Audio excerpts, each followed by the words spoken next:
Hello, welcome to Life Watch. Today I want to discuss the importance of insurance. Many people, have insurance for several different things, such as home, auto, life insurance. Health insurance is mandatory in the United States right now. Renter's insurance, and there's a few other things. Main reason we have insurance is it's to protect ourselves, to protect our assets, protect our money, protect our way of life. So I just want to make sure everybody has the correct type of insurance. We're going to start with homeowners insurance or renter's insurance. Most auto insurance places also offer renter's insurance. I know with me, I have State Farm, and I have had super success with them. It's probably one of the best insurance companies I've ever dealt with personally, as far as how much I pay and the amount of customer service I get from them. When renter's insurance comes along, they actually decreased my overall premium. At that point in time, I had 3 vehicles. I took out renter's insurance. It was, I think, $15 a month, but it reduced my auto insurance by 10%, which was $230 a month. So it decreased that by $23 and added $15. So it actually got just a few dollars cheaper to take out the renter's insurance. So look into options like that, especially when you're trying to save money, and it's really good to have the insurance.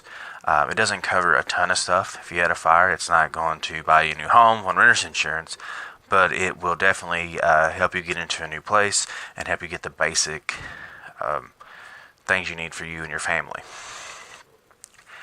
Second, we're just going to talk about home insurance, which is usually when you have a mortgage is mandatory to, take out that insurance. I like to take it out for enough that what's the 10-year appraisal from whatever your home's value is. So you pay $100,000 for that home, and it's going to go up, 3% in value, 2% in value every year. See what that would be in 10 years and take out that amount. We'll say $100,000. It's going to increase 3% over the next 10 years, so you want to take out like $115,000, $120,000 in insurance to cover the house. You can get it cheaper for taking out, say you pay $100,000 for the house, you take $100,000 with the insurance. But I like to protect the equity I'm going to gain in that insurance. So the house, the house is usually going to go up in value as long as you got a good deal, and you didn't buy it at the peak times, then the house should continue to grow in value every year. So I try to insure that equity as well so you don't lose all that. Next thing, auto insurance. Shop around and get the best prices you can, but get it from a good company. Like I said earlier, State Farm is my choice. I know Farm Bureau is supposed to be pretty good, but their premiums are a little higher. But sometimes you can group everything together with your home insurance and your auto insurance and get a discount, as well as you can take out some life insurance with some of those. But shop around for the best auto insurance. It's going to give you good coverage. Several years ago, back when I was in high school, so we're talking, 10, 15 years ago, somewhere around that point, that there was a company that came to our town, and they started selling insurance, and they undercut everybody by so much. And they came in for like 6 months, and everybody was switching to them and taking out this auto insurance. Then after 6 months, they were gone. Those people didn't even have insurance at that time. They were just collecting money. They came in and paid in person in cash or card. Mainly cash at that time, I believe, is how they were collecting their money, and they got nothing for it. It was just a no-name insurance company that set up, and they made a bunch of money in that time and then ran. Today's day and age, that's a lot harder to do with access to internet on your phone and everything. But just be careful what type of insurance you're covering. Make sure you're getting the right amount of coverage too. Look at the actual coverage you're getting. Say this other insurance is going to be, $25 cheaper, but if you're not getting anywhere near the coverage, as if half the coverage you're getting on your other auto policy, then you have to make that decision if you want the more coverage or if you just want to save the $25. All right, moving on. Let's see here. Look at my list. Life insurance. All right. So there's several kinds of life insurance. I'm only going to talk about term and whole life insurance today. A term life insurance is, say for the next, at my age, I can take out, for the next 20 years, I can take out $100,000 for probably like $20 a month. All right, so that guarantees in the next 20 years, if I pass away, then my family will get $100,000. But after that 20 years, you don't have life insurance no more. So what I recommend is a mix between whole life insurance and term. So take out, let's say you want $100,000, take out enough that's 2.5 times whatever cost it would cost you today to be buried. So right now it's about $10,000 where I live at for your funeral. So I do my whole life insurance at $25,000, and then I fill in the other 75 with term life insurance, and it's around 40 something, right at $40 a month, I believe. But the great thing about the whole life insurance is it gains value over time. As you pay into it, the increases in value, and there's a point where it becomes completely saturated, and then you can cash it out. That's what you need to do at that point, because if you continue paying on it and then you pass away, it doesn't grow anymore. It stays at the 25,000 mark, and then you can take that money and do other things with it, or save it for when you do pass away, just to cover your burial fees. And then I do the term just to take care of my family, just as a little extra. Hopefully between now and 20 years, whenever it expires, well, I guess I have 18 years left, but when it expires, that I can have enough assets and cash put aside, and home and everything else paid off, that they don't have to worry. So whole life insurance and term life insurance combined, I think, is the best bet. At least that was what, for me, I thought that was the best bet.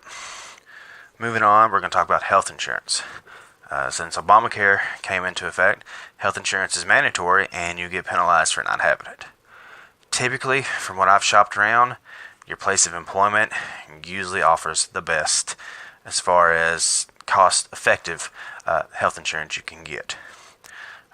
My old company, I think I was out for just the health insurance part.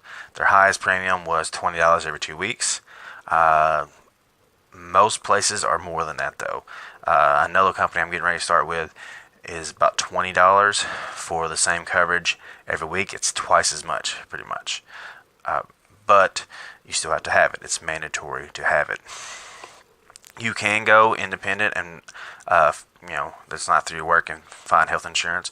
If you're self-employed or you have your own business, stuff like that, that's the route you have to take. It's usually going to cost you a little bit more. I think for $200, $250 for somebody in their early to mid-30s, that should get you some decent health insurance. But then again, that is quite a bit more than $20 a week, which is about $80 a month, or the $20 every 2 weeks, which is about $40 a month. But there are options for you to be able to have that, so you don't get hit with that tax penalty.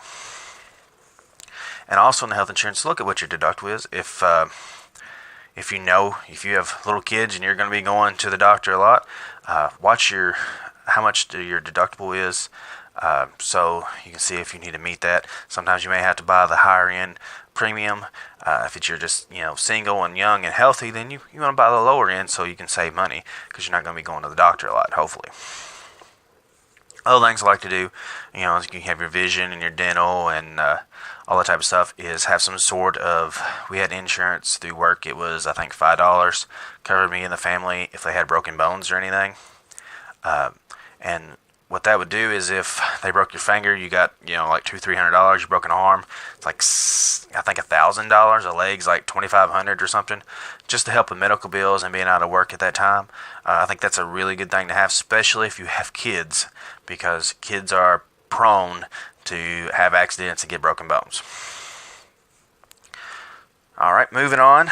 The next one we'll talk about is emergency fund. It's not so much as an insurance, but it kind of is at the end of the day. And that's where you pay yourself. Basically, you save up a good emergency fund of at least $1,000. I would personally, I think 3 months of expenses. So whatever it's going to cost you and your family to survive for 3 months, that probably needs to be your emergency fund. And if you use it, you build it up until it's done, then you don't have to pay into it no more, at least. Unless you have to use it to, you have to replace a transmission in your car or buy new tires, some sort of unseen expense that comes up. That's what you have that money for. And I think that we don't think about that a lot of times. We have all these other insurances to cover us, but we don't think about the more common stuff to have. It's not too likely you're going to have a house fire, or a car accident is decently likely, but not as likely as the car breaks down, or you need tires, or your air conditioner in your home goes out. So it's good to have that emergency fund so that you have the money to take care of that. And I believe that's a very important insurance that you pay yourself. That way you can take care of you and your family and your needs. Last thing I'm going to talk about is not so much as an insurance as it is just a really good idea to have some food and water on hand, at least a 2-week supply, more if you can, to feed your family. And what I mean by this is some rice and beans, some extra meat in the freezer, a couple gallons of water put back, just so you have some emergency food in case there's a snowstorm or something like that. Because I don't know about you, but whenever it snows where I live at in Kentucky, everybody goes to the grocery store and buys milk, bread, eggs, and all kinds of stuff. And it's so hectic to go in there at that time and try to buy stuff.